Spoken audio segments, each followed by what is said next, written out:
السلام علیکم ورحمۃ اللہ وبرکاتہ۔ ناظرین و حاضرین، امید ہے آپ لوگ خیر و عافیت سے ہوں گے۔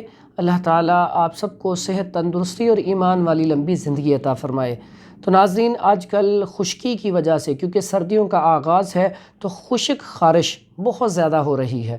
اس کی بنیادی وجہ جو ہے وہ بھی پانی کی کمی ہے، اور اس کے علاوہ خشک چیزوں کا زیادہ استعمال اور مسالے دار چیزوں کا زیادہ استعمال، اور موسم کی تبدیلی کی وجہ سے یہ خارش اکثر ہوا کرتی ہے اور ان دنوں میں بہت زیادہ ہوتی ہے۔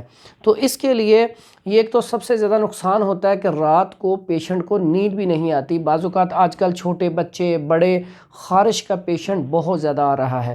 تو خارش کے لیے ایک تو ان کو پانی کا استعمال بڑھائیں، اور اس کے علاوہ شربت عناب بڑی بہترین چیز ہے۔ شربت عناب پلائیں ان کو بار بار، اور اس کے علاوہ اس کو غذاؤں میں سبزیاں کھلائیں، کدو، توری، ٹنڈے، شلجم، گاجر، مولی، اس طرح کی سبزیاں زیادہ کھلائیں، مولی اور گاجر سلاد میں، کھیرا سلاد میں، تاکہ اس کو کھل کر پیشاب آئے اور اس سے خارش کو افاقہ ہوگا۔ اور لگانے کے لیے جو دوائی ہے وہ اکثر ہم بناتے ہیں مطلب کے اوپر، اس میں آپ اگر تو زخم بھی بن گئے ہیں تو اس میں آپ ویزلین لیں اور گندک آملہ سار لیں، وہ اس میں ملا کے، تو جہاں پہ زخم ہے وہاں پہ وہ مرہم بنا کے لگا دیں۔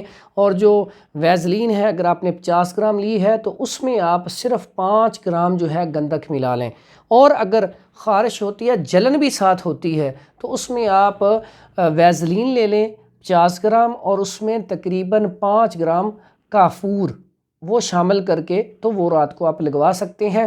اس کے علاوہ آپ کھانے میں گرم تر چیزیں استعمال کریں، اور پھلوں میں آپ انگور کا استعمال کریں زیادہ، وہ خارش کے لیے بڑی بہترین چیز ہے، لیکن انگور میٹھا ہو۔ اور اس میں قہوہ بڑا بہترین ہے، آپ پودینہ اور اجوائن اس کا قہوہ استعمال کریں، نہایت ہی مفید ہے اور بہت ہی اچھا اس کا رزلٹ ہے خارش کے لیے، اور یہ استعمال کریں، دعاؤں میں یاد رکھیں۔ انشاءاللہ خارش کے اوپر دوبارہ ٹاپک ایک اور انشاءاللہ میں اس کے اوپر بات کروں گا، اور اس میں خشک خارش اور تر خارش کے لیے انشاءاللہ مرہم اور غذا اور دوا، یہ انشاءاللہ تینوں چند دنوں میں انشاءاللہ تفصیل کے ساتھ آپ سے بات کروں گا۔